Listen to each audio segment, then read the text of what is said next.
There's a particular kind of quiet that exists in rural Korea in the autumn.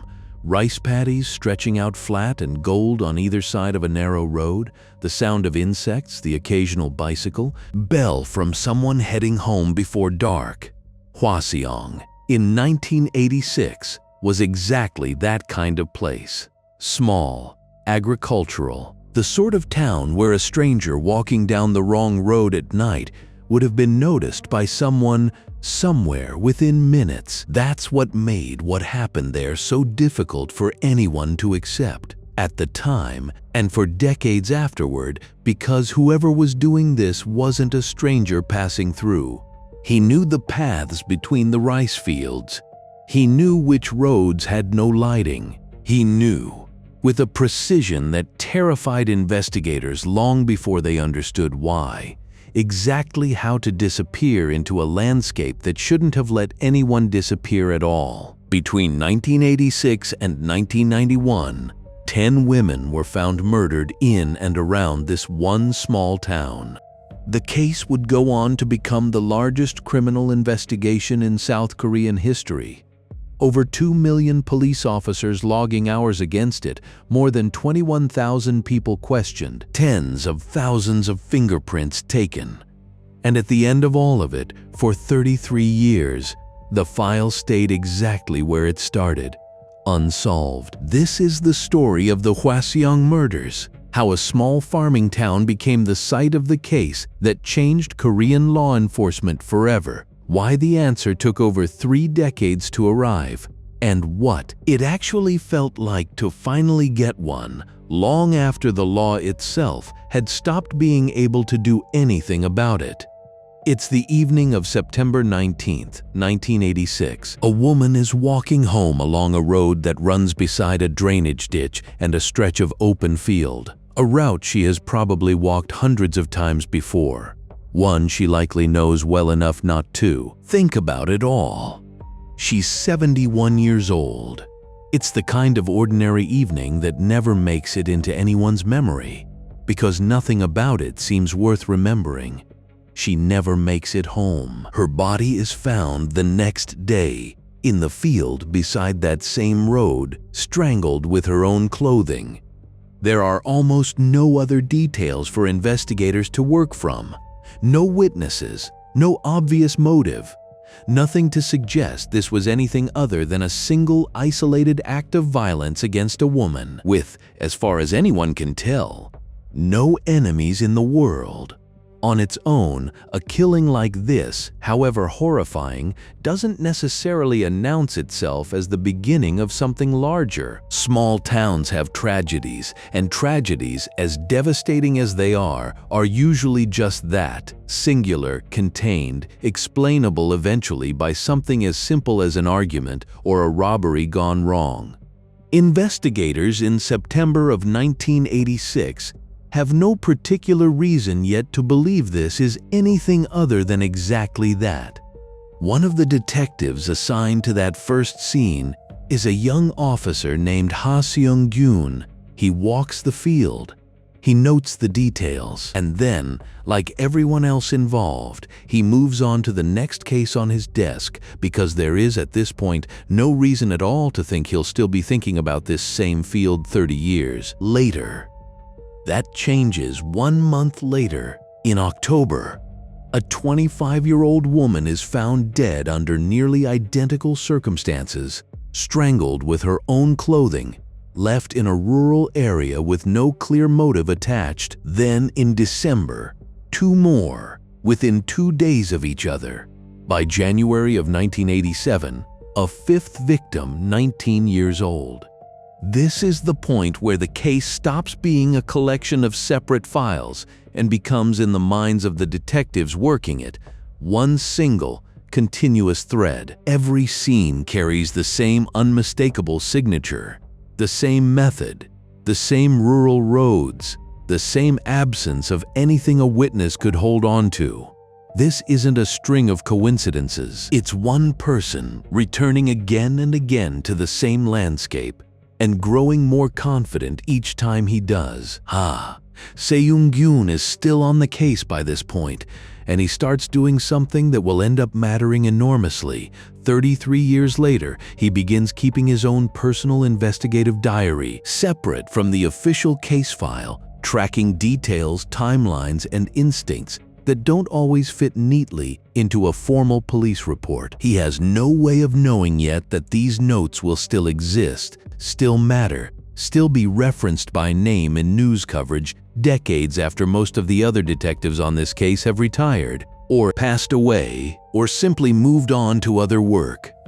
Word spreads quickly in a small town, and by early 1987, Hwaseong has transformed into a place living under a curfew nobody officially imposed. Women stop walking home alone after dark. Families rearrange entire routines, work schedules, school pickups, evening errands, around a fear that until recently would have been unthinkable in a place this quiet. And still, the killings don't stop. Over the next 4 years, the death toll climbs to 10 confirmed murders, the victims ranging from a 13-year-old schoolgirl to a woman in her 70s, a range so wide it defies the kind of narrow victim profile investigators usually rely on to narrow a suspect pool. He isn't targeting one type of woman. He's targeting opportunity wherever and whenever it presents itself. That's the question that comes to define this entire case for the next 3 decades, and the one question Hwaseong will still be asking himself long after his official assignment to it ends. How do you find a man who isn't following any pattern you can actually predict? By the time the killings reached their 3rd and 4th year, this had stopped being a local police matter and had become, functionally, a national crisis. The numbers alone are worth sitting with, because they tell you something the crimes themselves can't. This wasn't a case that lacked effort. Over 2 million individual man-days of police work were logged against it. More than 21,000 people were formally investigated as suspects or witnesses. Over 40,000 sets of fingerprints were taken. Hundreds of DNA and hair samples were collected and compared, using whatever forensic capability Korea had access to at the time. And that last detail is the one this entire story eventually turns on, because in the late 1980s, that capability was startlingly limited. Korea, at this point, didn't yet have reliable infrastructure for even basic blood type testing, let alone the kind of DNA analysis that was just beginning to emerge in parts of the West. Investigators were, in a very real sense, trying to solve a modern crime with the forensic tools of an earlier era. Here's where this case takes one of its most quietly devastating turns, and it's worth slowing down for, because it's the exact moment the killer very nearly got caught and didn't, because of a single analytical error that nobody involved would fully understand for another 3 decades. Early forensic analysis on evidence from the case produced a blood type for the suspect, type B. From that point forward, every investigative lead, every suspect list, every round of questioning across the following years was filtered through that single data point. If you didn't have type B blood, you were, for practical purposes, no longer someone the investigation was actively pursuing. The actual killer had type O decades later. Once the truth finally surfaced, investigators would spend real time trying to understand exactly where that error came from. A lab mistake, a contaminated sample, a misread result, passed down through the chain of an investigation too large and too under pressure to double-check its own foundational assumptions. Nobody has ever been able to say with total certainty which point in that chain broke first. What we do know is this: a man who would go on to be tied to at least 5 of the 10 murders had, at some point during this investigation, actually been questioned as part of the broader suspect pool and was excluded on the basis of a blood type that turned out to be wrong. Sit with that for a moment, because it's the single most important fact in the entire first act of this story. The killer wasn't hiding in some undetectable margin outside the investigation's reach. For a period of time, he may have been sitting directly inside it, and a piece of flawed science quietly walked him back out the door. Hwaseong, by now one of the senior investigators on the case, would later say that this particular error, a single mistaken data point, treated as gospel across years of investigation, never fully left him, even decades afterward. He kept his personal notes on the case long after his formal role in it ended, revisiting his own theories on quiet evenings the way some people return to an unfinished crossword. Whatever instinct had first made him start that private diary back in 1986, it hadn't gone away just because the leads had. The pressure to produce an arrest after years of an unsolved case terrorizing an entire region eventually led to one of the darkest chapters connected to this investigation, one that had nothing to do with the actual killer at all. In connection with the 8th of the 10 murders, police secured a confession from a young man and built a case against him. He was convicted, and he would go on to spend 20 years in prison for a crime he did not commit. It would take decades and the eventual identification of the real killer before the truth about that 8th case fully came out. It had in fact been a copycat crime carried out by someone entirely separate from the man responsible for the other 9 murders, and the person convicted for it wasn't even that copycat. He was simply the person the pressure of an unsolved, high-profile investigation eventually settled on. This detail matters for understanding the full weight of what this case actually cost. It isn't only the 10 women who were killed and the families who spent decades without an answer. It's also a man who lost 20 years of his own life to a wrongful conviction inside an investigation so desperate for resolution that it produced an answer that felt satisfying without actually being true. When the real killer finally confessed, decades later, one of the first things he reportedly did was apologize directly to the man who had served time for a crime that was never his. In April of 1991, the 10th and final confirmed murder in the Hwaseong series took place. And then, as abruptly as it began, it stopped. There was no arrest, no confrontation, no dramatic final chapter that gave investigators or the town any sense of resolution. The killing simply ended, and for years afterward, nobody could say with any confidence why. Some retired investigators would later speculate about what might cause a pattern like this to stop cold. A life circumstance changing, a marriage, a birth, something that altered the day-to-day rhythm that had for 5 years apparently made this kind of violence possible. But speculation isn't an answer, and for the people living in Hwaseong, an ending without a name attached to it wasn't really an ending at all. It was simply a pause, with no way of knowing whether it was permanent. Under South Korean law at the time, criminal cases carried a statute of limitations, a fixed window after which, regardless of any evidence that might later emerge, a suspect could no longer be legally prosecuted for the crimes involved in the Hwaseong murders.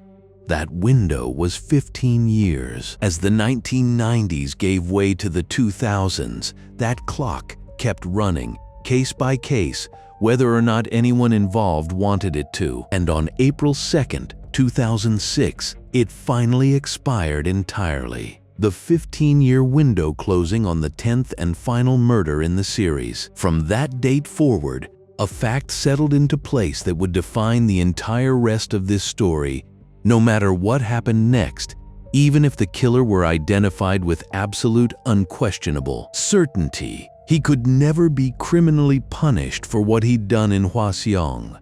The law itself had run out of time before the truth did. That's worth letting sink in fully, because it changes the entire emotional shape of everything that follows. This isn't, in the end, a story that builds toward a courtroom verdict. the way a case like Carla Walker's did. It's a story that builds towards something stranger and more complicated, the arrival of an answer that could never come with the consequence everyone had spent decades hoping for. Unsolved as it was, the Hwaseong case never actually left Korean public memory. If anything, it grew larger the longer it stayed unresolved. In 2003, director Bong Joon-ho released a film called Memories of Murder, loosely built around the frustration and desperation of detectives chasing a killer they could never quite catch. The film became one of the most acclaimed pieces of Korean cinema ever made, and in doing so, it cemented the Hwaseong case permanently into the country's cultural memory. Long after most active investigators had moved on to other work. There's something worth noting about that fact on its own. An entire generation of Koreans grew up knowing this case, not primarily through news coverage, but through a piece of art built around its unresolved horror. The murders became, in a very real sense, a story the country told itself about the limits of justice, about what it means to live with a wound that both the science and the law of the time simply weren't equipped to close. Which raises the question that carries this entire story into its final act.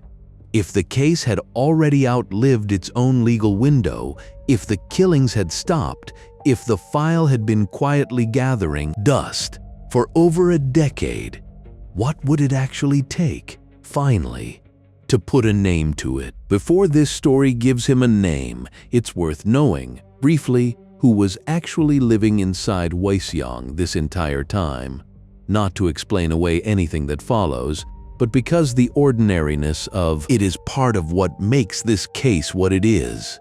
Lee Choon-jae was born in Hwaseong in January of 1963. By every account from people who knew him growing up, there was nothing that marked him out. A reasonably educated young man, described by his own mother as someone who got along fine with others.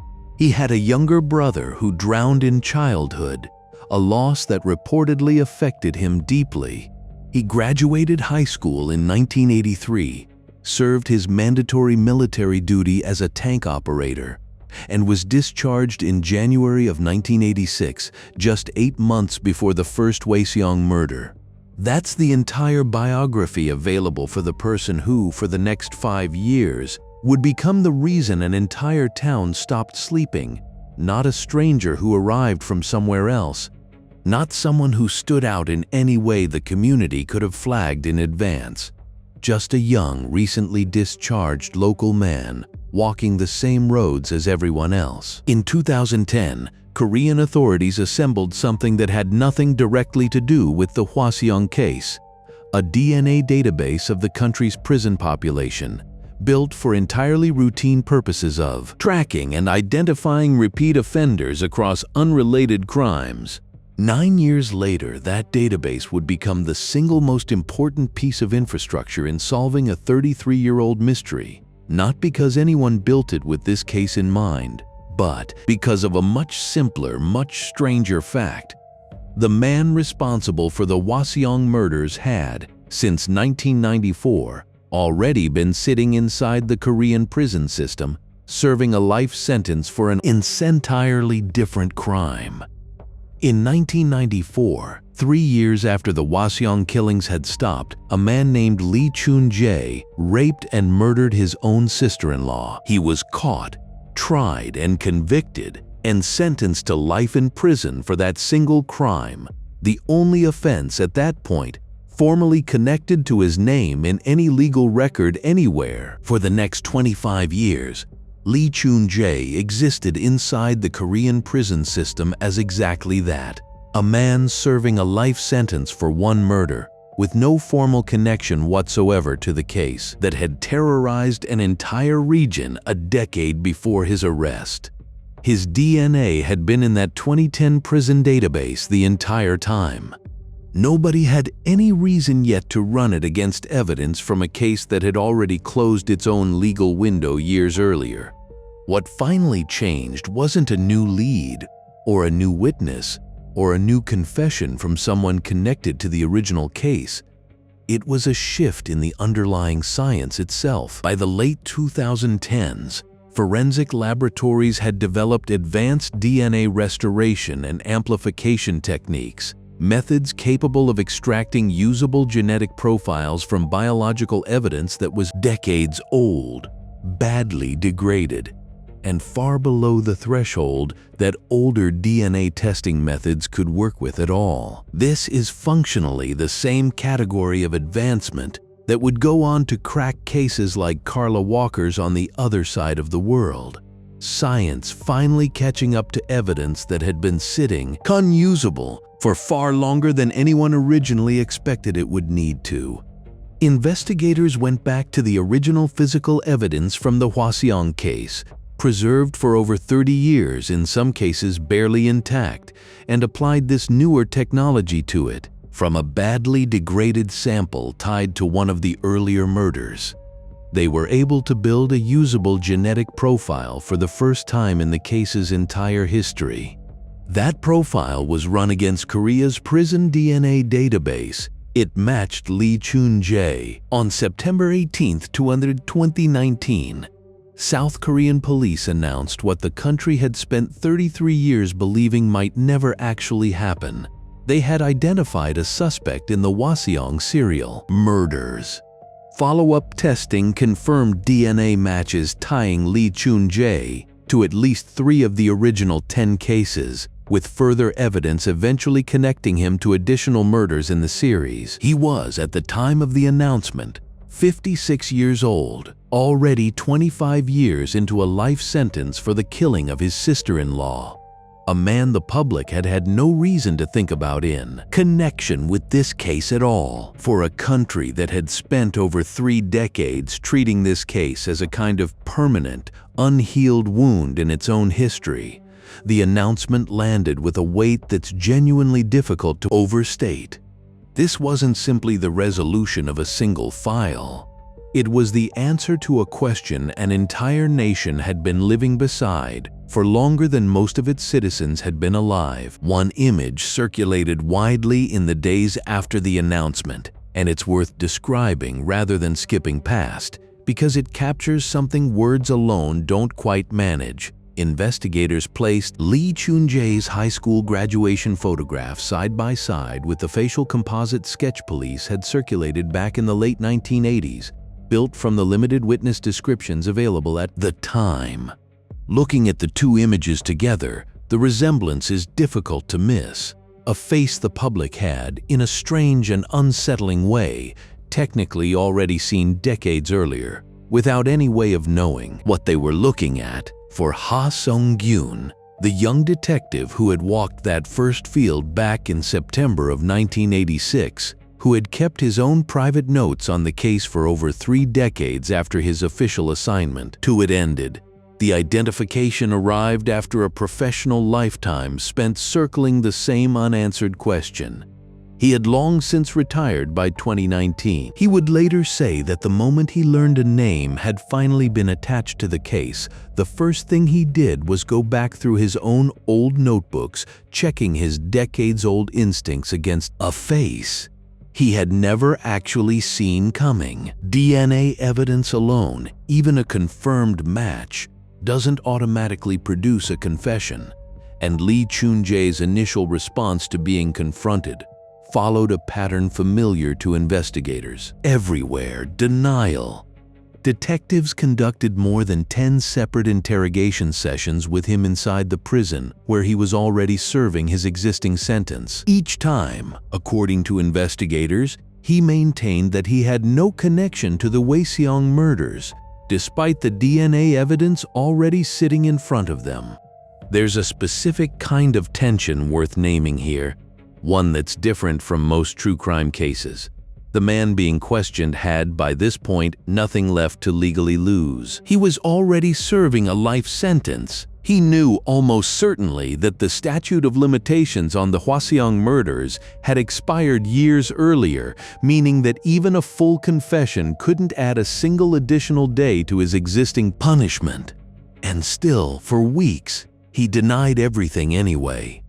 What eventually changed wasn't legal pressure. It was something closer to the simple, accumulating weight of evidence that no longer left any room for denial to make logical sense. By late September and into early October of 2019, Lee Choon-jae's denials began to give way. He confessed ultimately, not just to the Hwaseong murders, but to a total of 14 killings, the original 10, plus 4 additional murders investigators hadn't previously connected to him at all, along with more than 30 rapes and attempted rapes across the same period. His confession went beyond a simple admission of guilt. He provided investigators with specific, granular details about individual crime scenes, details about the layout of locations, about how certain victims had been positioned, information that, according to the detectives who took his statement, could only have been known by the person who was actually there. For the families who had spent over 3 decades without a name, this level of detail served a specific, painful purpose. It removed any lingering possibility of doubt. He also, during this process, addressed the case of the man wrongfully convicted for the 8th murder in the series, the young man who had spent 20 years in prison for a crime he never committed. Lee reportedly offered a direct apology, acknowledging that the murder in question had actually been carried out by an unrelated copycat and that an innocent man had paid the price for a crime, connected to his own pattern of violence but not actually committed by him. Here is the fact that makes this case unlike almost any other in this genre, and it's worth sitting with fully rather than rushing past. Despite a confirmed DNA match and a detailed personal confession to 10 murders, Lee Choon-jae could not be prosecuted for a single one of them. The statute of limitations that had expired back in 2006 didn't pause or reset or bend to accommodate new evidence, no matter how conclusive. South Korean law, as written at the time these crimes were committed, simply didn't allow it. Lee Choon-jae would continue serving out the life sentence he already had for his sister-in-law's murder in 1994, with the Hwaseong case added permanently to his personal history, but never to his legal record of convictions. In July of 2020, following an extensive follow-up investigation, Korean police officially closed the case, formally confirming Lee Choon-jae's responsibility for the murders while stating plainly, and without any legal ambiguity, that he would face no additional punishment for them. It would be easy to describe this ending as hollow, and there's real truth in that description. Families who had waited over 3 decades for a name did not get to watch a trial. They did not get to hear a judge hand down a sentence tied specifically to what happened to the people they loved. In the most literal legal sense, nothing about their loss was ever formally punished. And yet, across nearly every interview given by family members and investigators in the years since 2019, the same idea surfaces again and again in different words, but the same essential shape: an answer. Even one that arrives without punishment attached to it is not nothing. For decades, families connected to this case lived with a specific, unresolved kind of uncertainty. Not just grief, but the added weight of never knowing, never having a face or a name to attach to what had happened, never being able to say with certainty that the person responsible wasn't still out there, still capable of doing it again. That particular uncertainty ended in 2019, even though the legal consequence never came. There's a difference, investigators involved in the case have said, between a wound that never closes because there's no answer, and a wound that never closes because the answer arrived too late for the law to matter. Neither one is fair, but they are not the same kind of unfinished. The Hwaseong case's ending, a confirmed killer who could never be punished, became one of the most significant catalysts in modern Korean legal history for reforming how the country handles statutes of limitations on serious violent crime in the years following. And drawing directly on the public reaction to this case, South Korea moved to abolish the statute of limitations entirely for murder, ensuring that no future case could end the way this one did, with a confirmed confessed killer walking free of any additional legal consequence simply because too much time had passed before the evidence caught up. That's a legacy worth stating plainly. 10 women who were never able to see justice served for what happened to them nonetheless, changed the legal framework of an entire country, closing a loophole that might otherwise have protected some future killer the exact same way it protected this one. The man who spent 20 years in prison for the 8th murder, the one later confirmed to be an unrelated copycat crime, was formally exonerated once the truth of the case fully came to light. He had already served his sentence and been released years before the exoneration, but the formal clearing of his name mattered enormously, both to him and to a Korean justice system publicly, reckoning with exactly how a wrongful conviction had happened inside one of the most scrutinized investigations in the country's history. His story stands as its own quiet, separate tragedy inside this larger one, a reminder that the damage caused by an unsolved case that drags on for decades doesn't stop at the victims and their families. It can reach sideways into an entirely innocent life, simply because an investigation under enough pressure to produce an answer sometimes produces the wrong one. Memories of Murder remains, to this day, one of the most acclaimed films in Korean cinema, and its ending, filmed years before the real case was ever solved, has taken on an entirely new resonance since 2019. The film closes on its lead detective staring directly into the camera, having spent the entire story chasing a killer he was never able to catch, wondering aloud whether that killer might be standing somewhere in the audience watching. When Lee Choon-jae was finally identified, director Bong Joon-ho and the film's lead actor both spoke publicly about what it meant to watch a story they had built around unresolved horror finally arrive at a real answer more than 15 years after the film's release. That's a detail worth holding onto as this story closes. Some cases don't just haunt the people directly connected to them. They embed themselves into how an entire country understands its own capacity for both violence and patience, for the ability to keep looking, keep waiting, keep building better tools, even decades after most people involved had quietly stopped expecting an answer to ever come. There's a final image in Memories of Murder, the film built around this case years before it was ever solved, that Korean audiences have carried with them since 2003. The lead detective, older now, retired from the force, pulls over on a rural road and walks into a drainage ditch, the same kind of ordinary, unremarkable place where the first body in the film's story was found. He crouches down, looking at the empty ground where it happened, and then, slowly, he turns and looks directly into the camera, directly at the audience, as if the person he spent the whole story chasing might, after all this time, be sitting right there watching. For 16 years, that shot was fiction reaching for an answer reality hadn't provided yet. After September of 2019, it stopped being only that. Somewhere in South Korea, in an actual prison cell, was an actual man who actually had been standing in that actual field in 1986, and for over 3 decades, he actually had been, in some sense, sitting right there in the audience of his own unsolved crime, watching a nation search for him in books, in television specials, in a film that became one of the most acclaimed in the country's history, all without ever finding him. Hwaseong today is a very different place than it was in 1986, larger, more developed, closer in character to the growing edge of the greater Seoul metropolitan area than the small, quiet farming town it once was.